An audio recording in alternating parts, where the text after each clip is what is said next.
AMN தொலைக்காட்சி நேயர்களுக்கு வணக்கம். ஆண்டாள் அருளிய திருப்பாவை 17வது பாசுரம் தொடங்குகிறது. அம்பரமே தண்ணீரே சோரேயரம் செய்யும் எம்பெருமான் நந்தகோபாலா எழுந்திராய், கும்பனார்க்கெல்லாம் கொழுந்தே குலவிளக்கே எம்பெருமாட்டி யசோதா அறிவுராய், அம்பரமூடறுத்து ஓங்கி உலகளந்த உம்பர் கோமானே உறங்காதெழுந்திராய், செம்பொற்கடலடி செல்வா பலதேவா உம்பியும் நீயும் உறங்கேலோரெம்பாவாய். அற்புதமான மார்கழி மாதத்திலே சங்கத் தமிழ் மாலை 30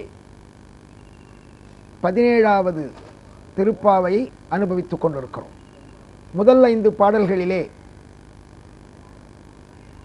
நோன்பு நடக்கக்கூடிய இடம், நோன்பு செய்யக்கூடியவர்கள், நோன்பு யாரை குறித்து செய்கிறோம், நோன்பின் பலன் என்ன என்று சொல்லி அடுத்த 10 பாடல்களிலே அடியார்களை துயிலெழுப்பி 15 பாடல்கள்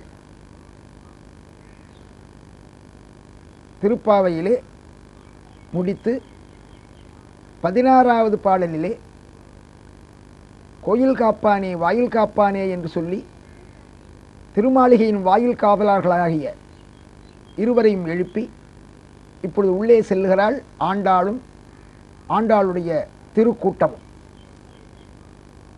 அப்படி சென்ற பொழுது அங்கே உறங்கி கிடக்கக்கூடிய தாய், தமப்பன், தமையன், கண்ணன் ஆகிய 4 பேர்களையும் எழுப்புகிறார்கள். முதலிலே தந்தையாகிய நந்தகோபனை எழுப்புகிறார்கள். அம்பரமே தண்ணீரே சோரே அறம் செய்யும் எம்பெருமான் நந்தகோபாலா எழுந்திராய். இதுவரை இலக்கிய உலகிலே, ஆன்மீக உலகத்திலே திருப்பள்ளி எழுச்சி என்பது கடவுளுக்கு, இறைவனுக்கு, இறைவிக்கு மட்டுமே பாடப்படுவது. ஆனால் திருப்பாவையிலே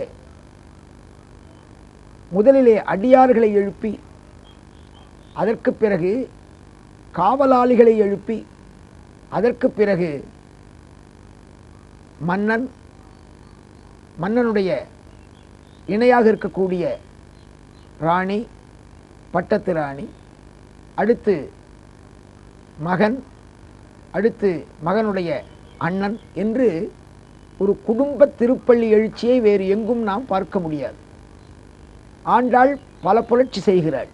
அதிலே ஒரு புரட்சி தான் முதலிலே அடியார்களை எழுப்பி, பிறகு ஆண்டவனின் அணுக்கத் தொண்டர்களை எழுப்பி, அதற்கு பிறகு ஆண்டவனை எழுப்புவது. ஆண்டவனை எழுப்புவது என்பது ஒரு வேடிக்கையான விஷயமாக தெரியும். கண்ணன் அவன் தூங்கிவிட்டால் காசினியே தூங்கிவிடும் என்று பேசுவார் கண்ணதாசன். இறைவன் தூங்க முடியாது, இறைவனுக்கு உறக்கம் கிடையாது. உறக்கம் என்பது தாமச குணம், உறக்கம் என்பது இடிதகையான குணம். ஆனால் இங்கே இறைவனை எழுப்புகிறாளா என்ன பொருள்? இறைவனை எழுப்பவில்லை, இறைவனுக்கு அடியார்கள் எழுந்துவிட்டோம் என்று அறிவிப்பது. இறைவா, நாங்களும் எங்கள் உறக்க நிலையை விட்டு உணர்வு நிலையை அடைந்து, இறைவா உயர்ந்த உணர்வாகிய உன்னோடு நாங்கள் இணைந்து உன்னை அனுபவித்து, உன்னை உணர்ந்து உன்னை அற்புதமாக அனுபவித்து, உன் அன்பிலே நெகிழ்ந்து அப்படி ஆனந்தத்தை அடைய வேண்டும் என்பதற்காக இறைவனுடைய உணர்வோடு இந்த ஆன்ம உணர்வை இணைத்து பார்த்து அனுபவிப்பதுதான் இந்த அற்புதமான பள்ளி எழுச்சி நிலை. அதிலே நந்தகோபாலனை எழுப்புகிறார்கள். நந்தகோபன் என்று சொன்னாலே மகிழ்ச்சியை உண்டாக்குபவன், ஆனந்தம், நந்தம். எனவே நந்தகோபன், அந்த நந்தகோபன் என்பவன் கண்ணனுக்கு தந்தையார். அந்த தந்தையார் வளர்ப்பு தந்தையார். உண்மையான தந்தை வசுதேவன் ஒருத்தி மகனாய் பிறந்து ஓரிரவில் ஒருத்தி மகனாய் ஒளித்து வளர என்று சொல்வதனாலே வடமதுரிலே பிறந்த கண்ணன் இப்பொழுது திருவாய்ப்பாடியிலே நந்தகோபன் மாளிகையிலே கிடக்கிறான். எனவே தந்தையாகிய நந்தகோபனை எழுப்புகிறார்கள். நந்தகோபனை எழுப்பும் பொழுது அவன் பெருமையை சொல்லி எழுப்புகிறார். எப்படிப்பட்ட நந்தகோபன்? அம்பரமே தண்ணீரே சோரே அறம் செய்யும் எம்பெருமான் நந்தகோபாலா எழுந்திராய். எம்பெருமான், பொதுவாக இறைவனைத்தான் எம்பெருமான் என்று சொல்லுவோம். இங்கே ஒரு பகுதிக்கு தலைவனாகிய நந்தகோபனை பெருமான். என்ன பொருள் என்றால், எம்பெருமானை வளர்ப்பு தந்தையாக பெற்றிருப்பவனும் எம்பெருமான் ஆகிறான். எனவே பொன்னை வைத்திருக்கிற பெட்டியானது பொன் பெட்டி என்று சொல்வது போல, இங்கே கண்ணனை வளர்ப்பு தந்தையாக பெற்றிருக்கிற நந்தகோபனை எம்பெருமான்.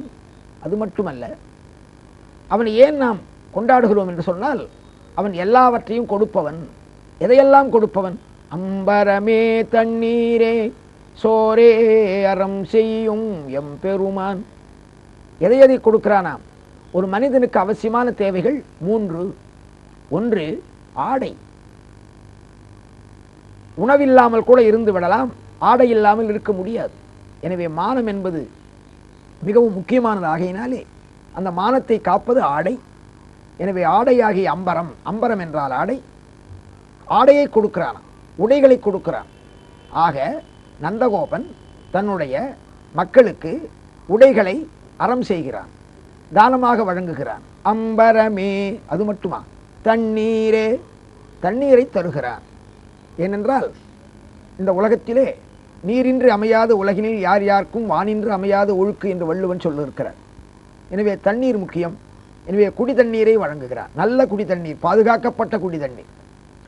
அம்பரமே தண்ணீரே சோரே அறம் செய்யும், சோறு. எனவே உணவை கொடுக்கிறான். ஆக மானம் காப்பதற்கு ஆடையையும், தாகம் தீர்ப்பதற்கு தண்ணீரையும், பசியை போக்குவதற்கு உணவையும் தருவதனாலே அம்பரமே தண்ணீரே சோரே அறம் செய்யும் எம்பெருமான் நந்தகோபாலா எழுந்திராய். முதலிலே தந்தையை எழுப்புகிறார்.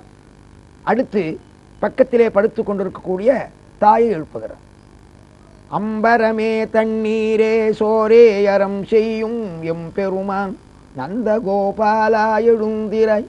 கொம்பனார்க்கெல்லாம் கொழுந்தே குலவிளக்கே எம்பெருமாட்டி யசோத அறிவுராய். கொம்பனார்க்கெல்லாம் கொழுந்தே, கொம்பு அனார்க்கெல்லாம். கொம்பு என்று சொன்னால் கொடிகள். அப்படிப்பட்ட கொடியான, கொடியை போன்றவர்களான பெண்கள். கொம்பனார்க்கெல்லாம், எம்பெருமாட்டி யசோதையை சொல்லும் பொழுது கொழுந்தே, அதாவது செடிகளுக்கெல்லாம் கொழுந்து. கொழுந்து என்ன செய்யும்? மேலே மேலே வளர்ந்து செல்லும். கொழுந்துதான் இலையாகும், இலைதான் பூக்களாகும், பூக்கள் தான் காய்களாகும், காய்கள் தான் கனியாகும். எனவே இந்த கொழுந்து தான் முக்கியம். அந்த கொழுந்து வாடினால் அந்த மரத்திலே ஏதோ நோய் இருக்கிறது என்று பொருள்.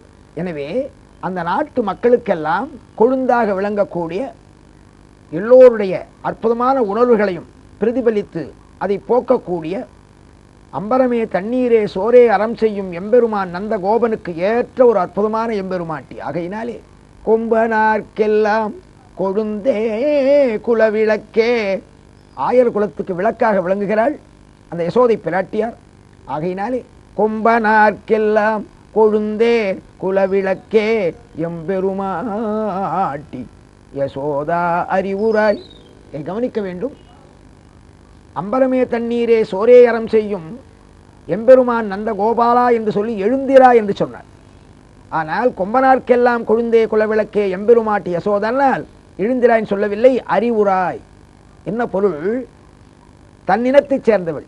பேசுபவர்கள் பெண்ணினம், எழுப்புபவர்கள் பெண்ணினம், எழுப்பப்படுபவளும் பெண்ணினம். எனவே நீ உணர்ந்து கொள், எங்கள் கஷ்டத்தை நீ உணர்ந்து கொள். எனவே நீ அறிவுற்றால் போதும், நீ புரிந்து கொண்டால் போதும். கொம்பனார்க்கெல்லாம் கொழுந்தே குலவிளக்கே எம்பெருமாட்டி யசோதா அறிவுராய். 2 பேரை எழுப்பியாகிவிட்டது. அடுத்து அம்பரமூடறுத்து ஓங்கி உலகளந்த உம்பர் கோமானே உறங்காதெழுந்திராய். அம்பரம், அன்பர்களே, ஏற்கனவே ஒரு அம்பரத்தை பார்த்தோம். அம்பரமே தண்ணீரே என்று. அங்கே அம்பரம் என்பது ஆடை, இங்கே அம்பரம் என்று சொல்லும் பொழுது ஆகாயம். அம்பரமூடறுத்து ஓங்கி உலகளந்த உம்பர் கோமானே உறங்காதெழுந்திராய். ஆகாயத்தை ஊடறுத்து கொண்டு மேல் நோக்கி மூவுலகும் ஈரடியால் முறைத்திறம்பா வகை முடிய தாவிய சேவடியாக காட்டிய அம்பரமூடறுத்து ஓங்கி உலகளந்த உம்பர் கோமானே, விண்ணவர் தலைவனே எழுந்திராய். அடுத்து செம்பொற்கழலடி செல்வா பலதேவா. அருமையான மிகச்சிறந்த திருவடிகளை உடைய செல்வா பலதேவா. திருவடி என்று சொல்வதிலே அற்புதமான பொருள் இருக்கிறது.